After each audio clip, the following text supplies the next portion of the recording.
Cause I'm ready to go. Let's have a good time. Let's go. What you waiting for? You only got one life. And we gon' live it up. So give me the green light. Cause I'm ready to go. I figure we should go with the WrestleMania theme for the year since this is the post WrestleMania War Report podcast. Welcome, everybody.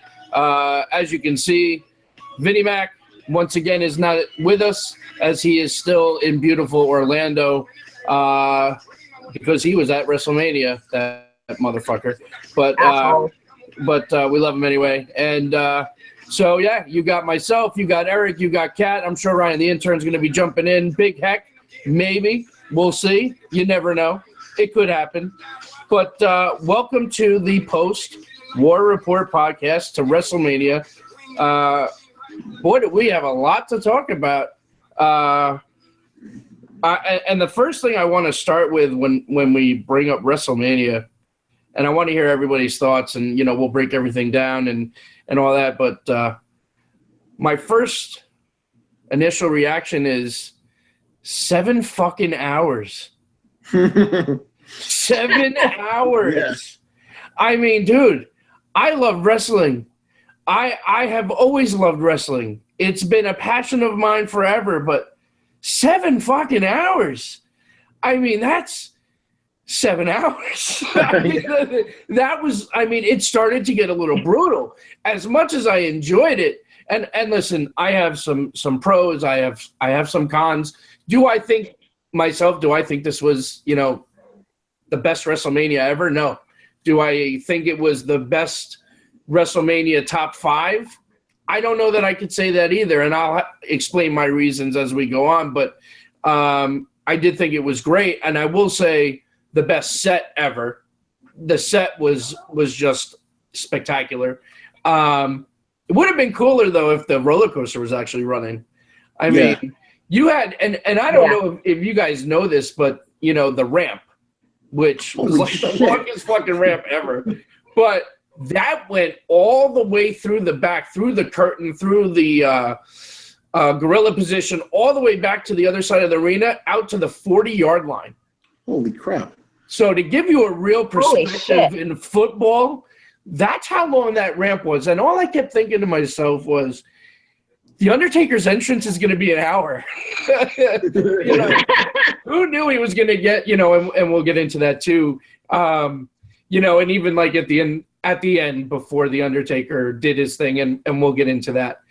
But the first thing that I thought of, he was holding his hips and he was looking around, and I was like, he's thinking, shit, I got to walk back up this ramp right now. Yep. But so overall, scale 1 to 10, how are you guys rating WrestleMania? I would give it a 7. Yeah, me too. 7, okay. You know what? I'm actually, I'm probably right around there with you guys. So here are the things that I didn't love about WrestleMania this year. I felt that a lot of the matches seemed rushed to me, even though this was 7 hours. So there's no excuse for that. Some of the matches I felt were rushed. Some of the finishes to the matches felt rushed to me. Like a little abrupt, right? Well, yeah. I mean, listen. Yeah. Randy Orton. You expect an RKO out of nowhere and an abrupt pin. But when you're at WrestleMania, you're expecting one of the most spectacular RKOs you're ever going to see. One of those off the rope, out of nowhere, something. Now, granted, it's Bray Wyatt. He's not going to be flying around, but I don't know. It just felt like, boom, it was over. And I felt that way about a lot of the matches. Like a little anticlimactic, a little bit? Yeah. You know what I'm saying? Like, I don't know. I felt, to me, that took away a little bit from WrestleMania. What I will say, obviously, listen, The Undertaker. Listen, a part of our childhood has come to an end, and we've been saying it for a long time that this is going to be happening. So when it happened, I was not surprised. I hate the fact that Roman's the guy now that's going to pretty much be the guy that retired Undertaker. I do too. That absolutely infuriates me. You know, and I don't, you know, I thought that his curtain call, I guess, was awesome. Very symbolic and, you know, but WrestleMania is never going to be the same. I mean, we are no longer going to have The Undertaker, and it's, you know, it's just, you knew it was coming, but now that it's here, it's kind of like still a shocking kind of realization that, you know, we are going to be continuing forward without knowing that around WrestleMania time, we're going to start to see The Undertaker. Yeah. That's the part that's killing me the most, that to think about when next year's WrestleMania comes around, there's not going to be the hype of who's he's taking on next and what's the storyline going to be, like the build up to who he's going to make his appearance for. Right. That's just going to feel extremely weird. Yeah, I'm with you. I think it's going to be something, you know, that we're going to have to get used to. You know, I think there could have been some other cooler ways to have it end. You know, like Druids come down and roll him into a casket, and that's the last you see of him, or, you know, something like that. I mean, I like I said, I enjoyed the way they did it, but man, it sucks. I mean, it's over. But you know what? Even though the way, like, you know, he took everything off and left everything in the ring, so like he left the ring, like, so to speak, as Mark, I was so hoping for the locker room to show up on that ramp. You know, like the locker room to be at. Like as a sign of respect. Well, you got to remember too, Yeah, Taker exactly. didn't go all the way back up the ramp. You know what I mean? Like he went halfway and then went Even underneath. still, they could. I just think that would have been the perfect place to do it at WrestleMania for something like that to happen. Maybe it's just me. No, I see what you're saying. I mean, you know, yeah. I mean, I guess, but does that take away a little bit from, you know, it's like this is his final moment. Shouldn't it be just him and the universe? You know, the guys are going to be lined up in the back when he gets back there anyway. You know, when we see the 24 special at WrestleMania, you know, we're going to see everybody backstage clapping for him and Vince hugging him probably and all that stuff. So, I mean, you're still going to get that. But I think it was done the right way. I think it should have been a moment between him and the universe, you know, who's been watching him forever. And, you know. I agree with that. Him being with Michelle was cool. Yeah, you know, and, you know, it is what it is, and we have to move on. You know, and there will be nobody to ever fill those shoes. And that's a good thing, you know, and who knows, maybe the headliner of Hall of Fame next year. You know, in fact, Kat and I were just talking about that off air. Oh, wow. We brought that up. So that's a possibility. You have a hell of a headliner. Oh, yeah. Hell, you know, no pun intended. But who would induct him now? Maybe Kane. Kane would have to do it. It's a shame Paul Bear's not alive to do it. Yeah. Yeah. But so let's talk about. Well, I mean, listen. We talked a lot about the possibility that this was going to happen, and I am a man that will say a lot of things, and if I'm wrong, I'm man enough to say that I was wrong and retract a statement. And I had said weeks ago that if Vince McMahon decided to bring back the Hardys without the broken gimmick, they would not get the response that they were looking for. And I was 100,000% wrong because the roof flew off. Well, there was no roof to begin with, but you know what I'm saying. When that Hardy music hit, I mean, obviously they got the pop of the night. It was love so how the great. New Day reacted too. Well, yeah, New Day was just perfect. You know, it got me pumped. It got me excited.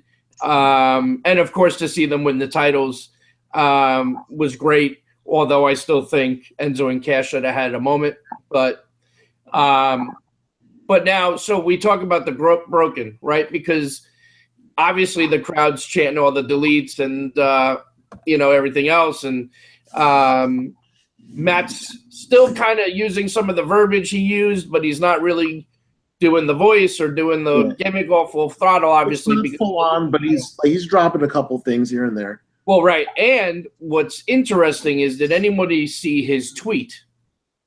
Yes, that it was the power of the universe or whatever. It was something like the power of the universe has made him not broken anymore, and hopefully it can keep the broken down or something like that, hinting to the fact that the broken gimmick, when this legal bullshit with Impact is over, they're going to become broken. The gimmick is going to happen. It's just a matter of when. And they did sign a full-time deal. Awesome. That was just well deserved.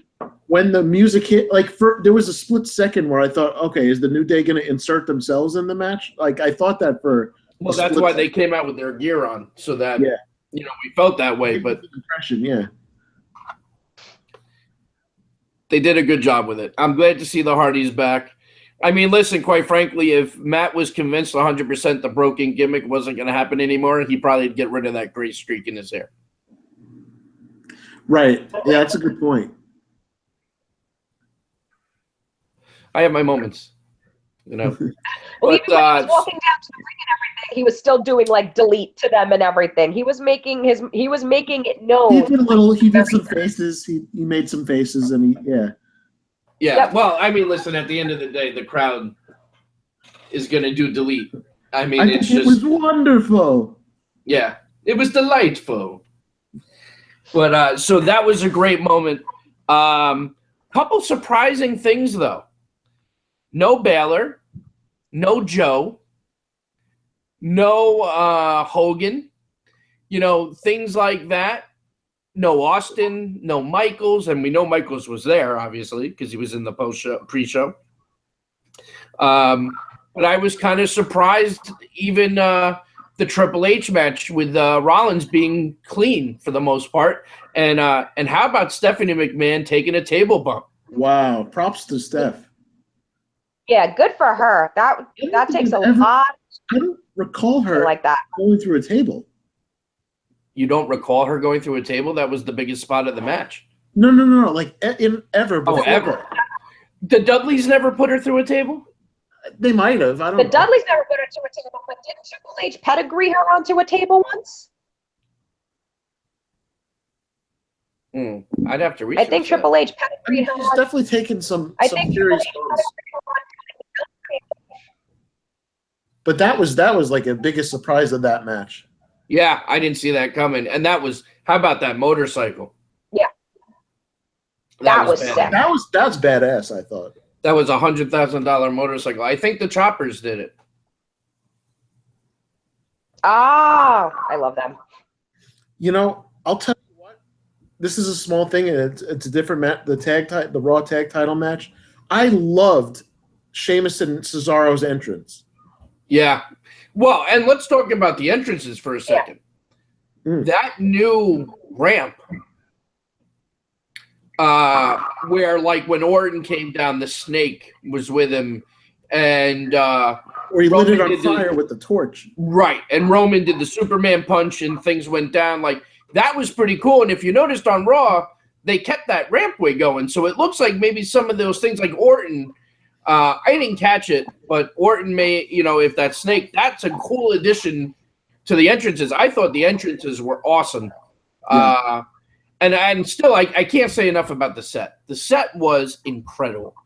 I mean, it really, I think, was one of the best WrestleMania sets I've ever seen. Yeah. Absolutely. And I think that tag team ladder match is the match that stole the show. I mean, if there was a match that you had to give, that would be it, in my opinion. Absolutely. That match actually, I would give that one a solid 10, 100%. Yeah, I'm with you on that. So going through some of the matches, Kevin Owens Jericho was a home run, I thought. That was a good match. Absolutely. It ended the way I expected. but it was great, and it looks That like the two of them are giant going to list of fight Jericho. again. What? That giant list of Jericho. Yeah, right. That was cool. Yes. But yeah, there were just a lot of really cool moments. You know, let's talk about Neville and Aries. I was shocked. I was shocked that Neville kept the belt. I didn't see that coming at all. In fact, I think we all went with Aries on that one. Yeah, I'm pretty sure. Yes, we did. Great match, but very surprised with how that concluded. What else did we have? The women's match, the 4-way elimination. So Bailey keeps the belt. I think I got that one right, actually. I think I went with Bailey on that. And you did go with Bailey. we did a lot of talking about Sasha going heel, and still no sign of that happening. Yeah, not even hinted. What was that, Kat? I was gonna say, yeah, I don't know why that didn't happen then or whatever, because after they pulled out, they all got rid of Nia Jax. It's just like she just like became obsolete in the match. What a great moment that was when they all got rid of Nia together. If you guys go back and listen to a show about 3-4 weeks ago, the first thing I said when Nia got officially added to the match was that they were going to take her out first. Because that just makes the most sense. You got to get rid of the big one. Yeah, it's the only way. You got to do it. What else about Mania? So Undertaker. Now, I guess I see why that was the final match. But I don't know. It ended, when that ended WrestleMania, it was just a very depressing state. You know what I mean? Like, I understand why it had to be the final match because the place would have just not been right. But I don't know. I think it made WrestleMania very blah at the end. Yeah. Well, there's that. Plus, are you somewhat a traditionalist where you feel the title match should be the main event? Well, listen, you know me better than anyone, and you know that's my position. Yes. The title should always be your final match. I don't care if it's Hogan coming back, The Rock. I don't care if CM Punk decides to come back. The world title match should be the final match, especially at a WrestleMania. Yes. And that's not to take anything away from the value of Undertaker's last match. There still was no gold on the line. So, yeah. I get what you're saying, but I know we had this conversation already. Can you imagine, though, from the perspective, if let's say they put that match in, let's say, in hour number 6, nobody would give a shit about what happened the rest of hour 7 because they're going to have the same reaction like how they had when Brock Lesnar defeated Taker. If you put the Undertaker-Roman match right before the Goldberg-Brock match, people are going to stay to see Brock and Goldberg. You're going to have a lot of pissed off people, but they're not going anywhere. Exactly. You know what I'm saying? Brock's a fucking draw. Goldberg, people had it in their heads that this could be the last time we see him. They're going to draw, but I agree with you that if it was at hour 6 and there was a whole nother hour left, yeah, I think you could have had the potential of losing people. But when the next thing is Brock Goldberg, you're not going anywhere. But see, if you're someone like me, I didn't give a shit about Goldberg Brock. I really did not fucking care about that match at all. Oh, see, I did. Yeah, I didn't. I knew Brock was going to win. I've seen them go at it how many times. I didn't care. So it wouldn't have made a break. Then maybe it's just me, but it wouldn't have made a break me at all. I think you and Eric are far few in between. I think. I get that. Well, no, I mean, listen, I was invested in that feud. I'm a big Goldberg guy. I'm a big Brock guy. To me, even though I knew Brock was winning that match, it took nothing away from it. And it was a solid 6 minutes. which is the longest it's been for the two of them. And what they were able to accomplish in that short amount of time made it a special Mania moment for me.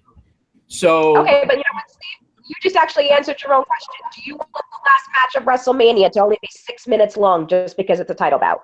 Sweetheart, when I've been sitting there for 6 hours and 45 minutes, absolutely. I want to get the fuck out of there. I mean, I was so ready for bed. I mean, it was like 11 o'clock, and I'm like, there's no fucking way this thing's ending at 11. And, so, I mean, don't get me wrong. I joke, and I do see what you're saying. But to me, the length of time doesn't mean anything to me. It was just, for me, it was the quality of, this is going to be the last time I see Goldberg versus Brock, for sure. So, I don't know. I enjoyed it. I guess the only problem I had with it is that I feel like they could have worked other matches for Goldberg. And now, like, I know last night he said you never know. But at the same time, it's like, yeah, okay, we don't know. But I still feel like there was potential to do at least something else with Goldberg. I think you're going to get that chance because he made it a point on Raw to say, never say never, you never know what the future holds kind of thing. That's him saying he's definitely going to be back. It's just a matter of when. It's not an if, it's just a matter of when. I truly believe, he's coming back. Otherwise, he wouldn't have, made it a point to get that microphone back on and say never say never. That's true. So, he's dangling the carrot. He's giving you the cock tease, letting you know this ain't over. This ain't the last time we're seeing Goldberg. And you know what? To see his son in the audience crying because he's just so proud of his dad, that's going to only be more fuel for Goldberg to want to continue. Yeah. What a great game. Kat, you sent that link about Goldberg being very unhappy about his run, coming back or whatever. But if you actually read the whole, I went in and I read the whole article, and he does say that, but then he says, but what he hates is the training, the eating regimen, that whole thing is what he hates. It has nothing to do with the WWE itself. Correct. Yeah, but the title of that article was very misleading, to make you think like, yeah. Yeah, because it made you think that, and then I was about to be like, well, what the fuck is he complaining about? And then I read the whole thing, and I'm glad I did. Yeah, well, and that's why I was like, nah, there's got to be something off about this. I got to read it a little more. But, so alternative facts. What can I? Another surprise, and obviously it's very hard to predict the battle royal because it's a battle royal. But I don't know. How do you feel about who won that match? I'll be honest with you. I don't have a problem with Mojo being the one that won. To be honest, I kind of like Mojo. I like his energy. His wrestling has gotten a lot better. I like him and Zack Ryder together, most importantly. But what I will say is I did not deal. I didn't think that was necessary. And I think that took a little bit away from Mojo's moment. I guess for people that are fans of Gronkowski, that's a cool thing. But what's actually funny about that spot, if you guys remember that first security guard, that woman that stopped him, she had no idea that he was a part of the show. She legit was stopping him. I just thought that was kind of funny. Like, they didn't fill in all the fucking security. Yeah, I did notice that. But and not for nothing, what the hell was that chick gonna do? Yeah, right? I had. Who was Steve? Who was your pick though to win? I had Big Show. Okay, I had picked Braun, who I think would have been a good choice too. It's not so much I don't have a problem with Mojo winning. It's meh for me. You know what I mean? But I feel like it would have gave Braun's interaction with Brock a lot more steam had he won the Battle Royal. Yeah, I agree with that. But at the same time, the crowd's reaction when Braun came out. Yeah. Well, I mean, listen, Braun is a guy that has impressed the hell out of me. He's turned it around for me. I can't even. It's amazing. Yeah. I mean, like, I'm sold on Braun. I like him a lot. and he will be a world champion. He is everything that Vince loves. Oh, absolutely. And the fact that he got himself in much better shape too, and is even more agile, and he's not bad on the mic, honestly. Like he's fine. Like, you know, he gets his points across. Yeah, there's a lot worse on the Like microphone. when he talks, you listen. You know? Yeah, it's very true. Do we want to just take 2 minutes? It's damn true. Do we want to just take 2 minutes to talk about NXT and the Hall of Fame real quick? Absolutely. I thought NXT was great. Start to finish as usual. I think it was a home run show. When Shinsuke lost, I knew that meant we're going to see him tonight on SmackDown. Yeah. I said to myself that the Revival was getting called up, and sure enough. They got a nice pop last night, too. They got a great pop. I fucking loved it. But, overall, I thought it was a great show. That tag match was the match of the night for me. Oh, 100%. 100%. Absolutely. All of those guys put it together, you know? Yeah, we were texting each other back and forth during that match, Eric, going like, holy shit, did you see that? What the fuck? You know, they did a great job. It was great. I enjoyed NXT. And the Hall of Fame, I thought was great. I love the Hall of Fame. DDP went for a long fucking time. You know, DDP was 40 minutes. Wow. I looked at the time. Well, when I was watching that, I was like, oh my God, this thing is going to midnight. But you know what, though? This year, it wasn't a problem because there wasn't any person that spoke that. Yeah, there was no one that was undeserving. There was no one that was a lull or anything. Everything was entertaining, emotional. And how about how much Rude's son sounds like him? Oh my God, how is he not a wrestler? Jesus. Well, that's what I said. I said, somebody get this kid in a fucking ring. He's huge. Yep. And he really carried himself well with his voice and everything. Like, oh my God. He sounded just like his father. When he did the whole what I'd like to have right now, I mean, if you close your eyes, you saw Rick Rude. Yep. I thought that was great. Angle, of course, was great doing Sexy Kurt and all that with the milk. The cowboy hat. The cowboy hat. I mean, that was a home run. Teddy Long and the APA was fabulous. The Rock and Roll Express were awesome. Yes. Now let's I talk. like how Ricky goes, I have 7 kids and 7 grandkids, and Robert goes, they look just like me. They were so great. And Jim Cornette. Well, now let's talk about Jim Cornette, because there's a lot of people that were very disappointed with his speech. I want to see what you guys think before I give my opinion.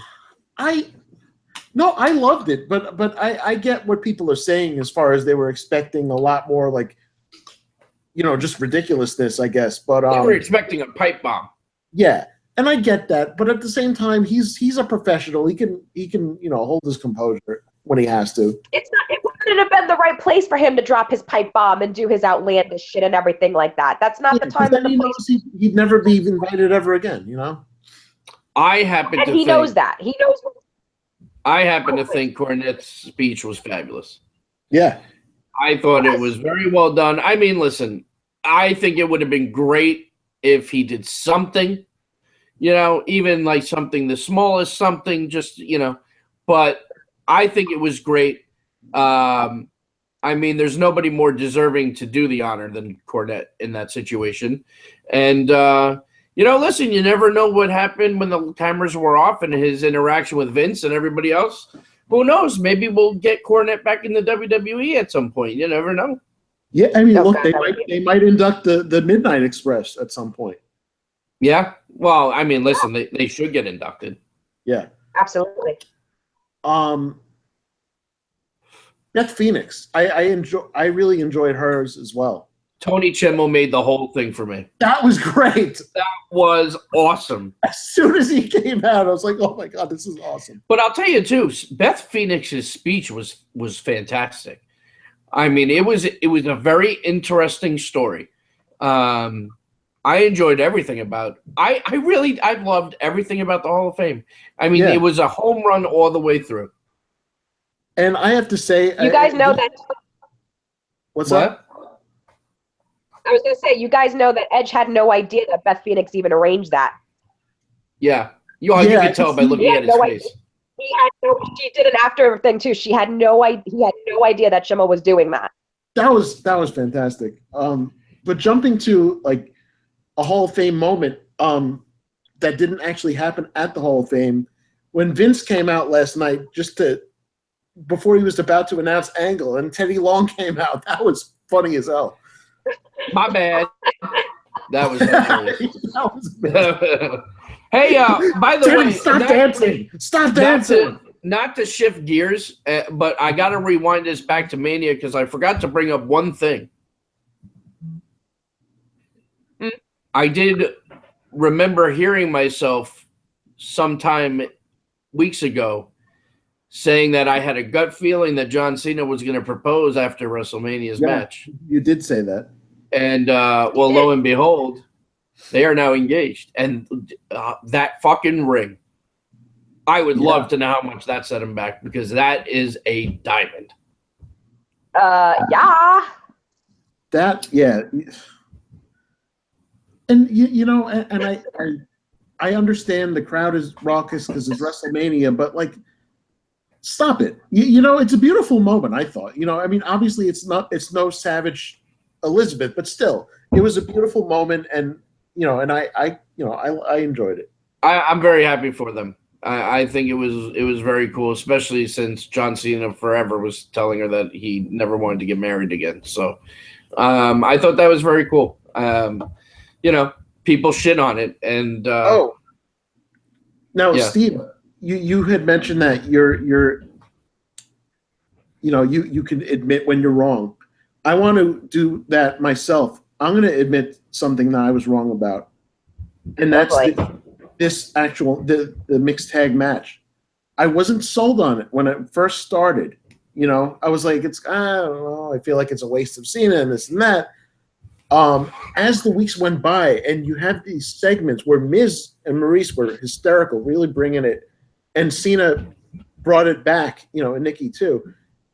And that was just like that won me over. And I'll tell you what, for as long as I couldn't stand the Miz, I'm finally a fan. I can't believe it happened. Holy shit! Yes, it happened. I think Eric I just made Freeman is now a fan of the Miz. Holy shit! I never thought it would happen, but the dude's won me over. Like, he had a phenomenal run from not long after the draft, pretty much right when Maurice came in to now, that full year. It's been like. Are we still alive? Yeah. What really like Eric just. I am just stunned. I am just absolutely in shock.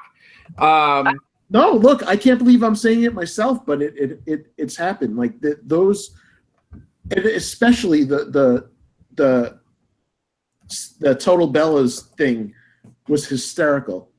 They did a great job. I mean, you know, but that's the beauty of this is that if you have a story and you have the talent to do the story right, they can draw you in and they can make the people that hate them the most love them or become a fan of them in the case of you. I've always respected him as a wrestler. I mean, you know, as a person and as a performer, and he's really improved. And he went through a lot of shit, and I got to give him credit. I never took that away. I just could never stand him as far as character. For a long time, I thought, oh, he's just that stupid MTV guy. You know, he's improved big time. I still don't feel like it was the right time to give him the title when he had it, but now is a different story. You know, I feel like, especially when he had that thing on Talking Smack going, you know, against Daniel Bryan, was like, I mean, I kept thinking, where was that passion like years ago? So like he's got it. And the Maurice factor has really helped him along too. Well, see, and that's what I was going to say too. I think the difference we're seeing in Miz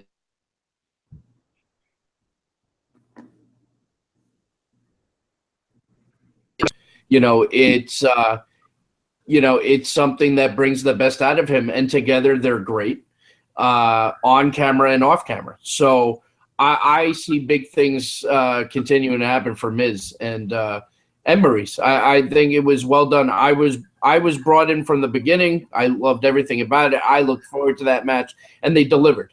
So I thought that was great. But I want to go back to Raw now, because Raw after Mania was everything that it is and then some. We got the revival. We got the Hardys return to Monday Night Raw, defending the tag titles. Kurt Angle became general manager, which we all talked about that we had heard was going to be happening, and he delivered. The backstage segment with him, Enzo, and Cass was fucking awesome. All of his interactions backstage, the face he made with Sami Zayn, I mean, that was like everything. So, I think those are all great. Raw was on home run last night. Raw, and then, of course, we got Finn Balor back. And then we got the announcement of a shakeup, and the draft is going to be next week already. Yeah, they didn't even wait a full year. So AJ's coming to Raw. That's my guess, and I'm thinking Reigns is going to SmackDown.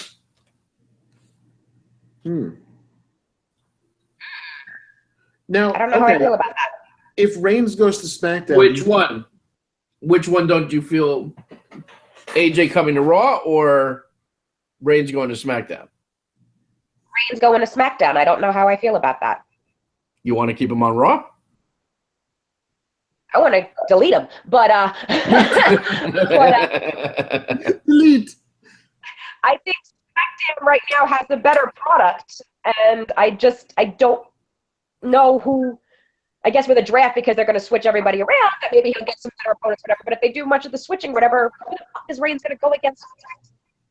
I mean, my feeling is this: AJ going to Raw, I think, is a good move, because AJ is a guy that can be the face. He can be the guy, and Cena's going to be gone for a while now, so you need somebody to fill that spot. There's nobody better, in my opinion, and I think the WWE is going to say the same, and that's AJ. So you move him to Raw. I think moving Reigns to SmackDown, I mean, listen, he's not going anywhere. We're stuck with him regardless of what show he's on. I think it's a good move to bring him to SmackDown, because at least it changes it up a little. I mean, we've seen pretty much all the matches Reigns could have with top guys on Raw already. So I think it's actually not a bad move if they go that route. Eric, what are you thinking? Well, I was going to say, regarding AJ going to Raw, the only problem with that I have is that if they're going to bring Nakamura in tonight, possibly, or next week when the draft happens, I kind of want to see AJ Nakamura.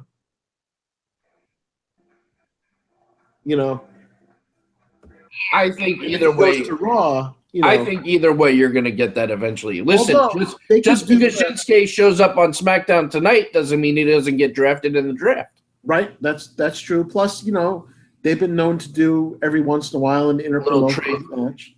And listen, I'll tell you this too. I already wrote the story in my head. If you bring AJ to Raw, and now with the return of Finn Balor, you have the club. You put them all back together. And then little time goes by. Now you start to have the feud between AJ and Finn as to who's actually the leader of the club. That builds, that explodes. Then you have that. I mean, that's about 6 months of storyline right there by moving AJ. You could do that. The only thing you'd have to do is that could potentially turn Finn Balor heel. Is that something they're willing to do? Or do you turn the entire club face? Because AJ will get popped going back to Raw.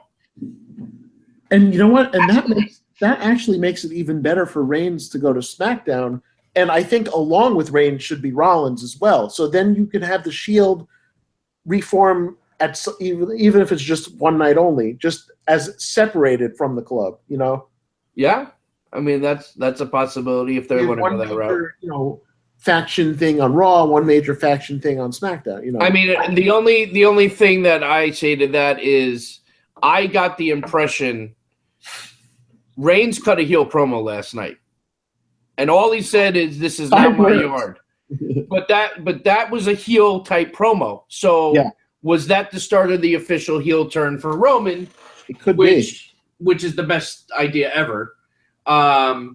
You know, so you don't want the Shield to be heel. You know, people will pop for the Shield. So that's the only thing with that. Right. Do you think that, kayfabe-wise, do you think that Angle's going to want to bring American Alpha over to Raw? Oh, totally. That would be awesome if he did. And does Shelton Benjamin come back and be in the draft? Yeah, he's cleared. I know. He was cleared before Mania, but he has yet to get an offer from WWE. They pulled the offer when he got hurt. So right. I don't know if they're going to feel he's now prone, and if they're not going to offer him, you never know. But it would be great to see him, Angle, and the Alphas all together on the show. Absolutely. Yeah, that would be awesome. Does DIY get called up tonight? It's very possible, but here's the question, and it regarding NXT now. If you pulled the Revival already, possibly DIY tonight, you have Authors of Pain, but who, you know, because you got TM61, one of the guys is injured for quite a while, so they won't be a team for a while. Well, you got Sanity. So, yep. Wow, Authors of Pain against Sanity is interesting. That's interesting, and that could buy some time to bring some more teams in. I'm not a big fan of Sanity, honestly. I love Eric Young, but the other two dudes, I'm like, eh. I'll be honest, Eric. I agree with you. Eric Young is the only one I'm a fan. I don't even like the chick. She annoys the hell out of me. She's okay, but the other guys, I'm like, eh. Yeah, I'm with you. Eric Young is the guy. Well, you know what? Let's talk about other possible NXT call-ups. Well, we obviously know Bobby Roode ain't getting the call up yet. They need him in NXT right now. Yeah. What about after that? Ty Dillinger. Ty is, yep. I could see Ty. I could see No Way Jose. I could see that. And now, you know, you have, as far as other title contenders, because Shinsuke's done. He basically had a swan song. And so as far as title contenders for Roode, I mean, look, I hate calling him Cassius Ohno, but he's still a big, name. And Drew McIntyre coming back. Oh, my God. I'm excited for Drew McIntyre, and I think putting him on NXT was the smartest move ever. Absolutely. And he got a nice pop, too. I also love that a member of 3MB is on each different show. They could totally put the band back together. I hope they don't. But yeah, well, yeah, no, I know. I hope they don't either. I could see it as like a joke, and then like Drew like does like a massive promo or something afterwards. But like other than that, only if the legend comes and kicks the shit out of all of them. All right. Oh, hey! It's Vince. Hey, Vinny. Guess what, brother? I'm in Hogan's Beach. You guys nice. Oh, I hate you right now. Yeah, I go wrestling podcast on vacation. Hey, guys. Hulkamania, brother, over here. Yes, you and the cashier getting in here. Hi, guys. Hey. We're gonna tell you that before I leave the beach. It's the Viper. Look at that. My God. Yeah. Oh, wait a minute. Hold on. Before we go, I'll give you a little tour of Hogan's Beach, brother. We got Thunder Lips, brother. Nice. And then, of course, we'll go a little modern. We got Black and White, brother, with the Harley. Yes. It's pretty awesome. And then every TV has like WrestleMania 3 or No Holds Barred or something. And then there's another wax statue of Hulkster over here. Red and yellow, classic. Nice. Awesome. Good pose. I hate to hit and run like this, but I do have to get back to the hotel. I will see you guys soon. Okay. There you guys. Well, that was Bye, cool. sweetie. Vince dropping in from the beach house. That's very cool. That's pretty awesome. He just did that to continue to rub it in.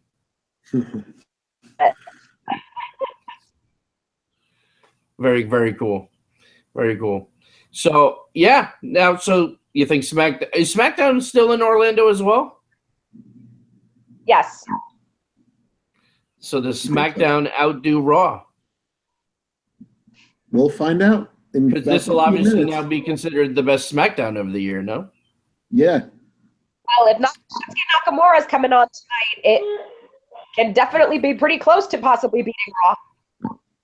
Yeah, I'm very, very excited for Shinsuke.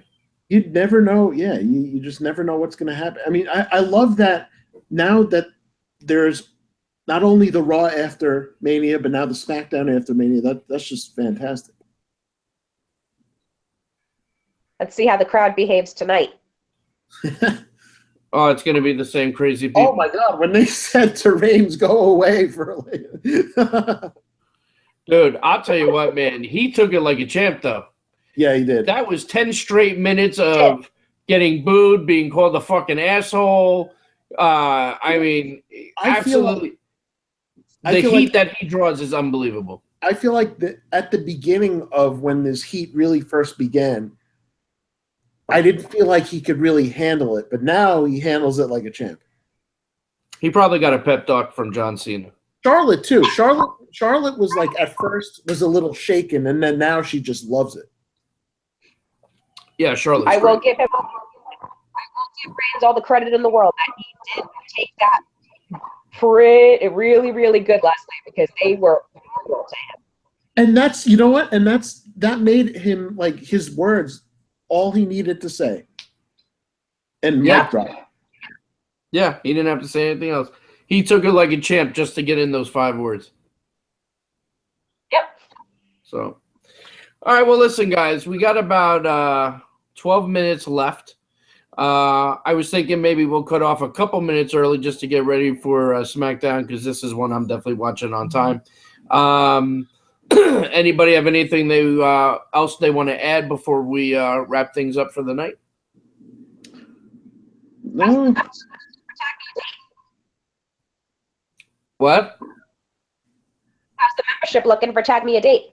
Oh, it's growing. It's growing every day. We've had another 500 signups in the last few days. During Mania alone, we had about 220. Wow. So we're moving. So keep checking it out. We're growing day by day. The apps are in the works. So a lot of great things are coming for Take Me a Date. Some more appearances with Maven. So stay tuned to our social media. And things are good, man. We can't complain. And ladies, if you're looking to find me, I'm on Tag Me a Date, and my screen name is You Just Made the List. Is it really? Yes, it is. That is awesome. That deserves a date just because of the fucking name, bro. Yes. Thank you. Well, listen, guys. And Steve and I have known, what? Yep, I was gonna say, and Steve and I have known Eric for a very long time. We can vouch for what a great catch he is. Oh yes, absolutely, 100%. Well, I thank you. All right, guys. Well, listen, I think we should wrap it up a little early tonight. Let's get ready for SmackDown Live. Thank you, everybody, for tuning in. As always, we will be back next Tuesday, same time, same place. And I'm pretty damn sure the crew entirely will be back together. We should have Ryan the intern. We should have Vince Berry, the host of this show. But thanks again for tuning in, and we will check you next week.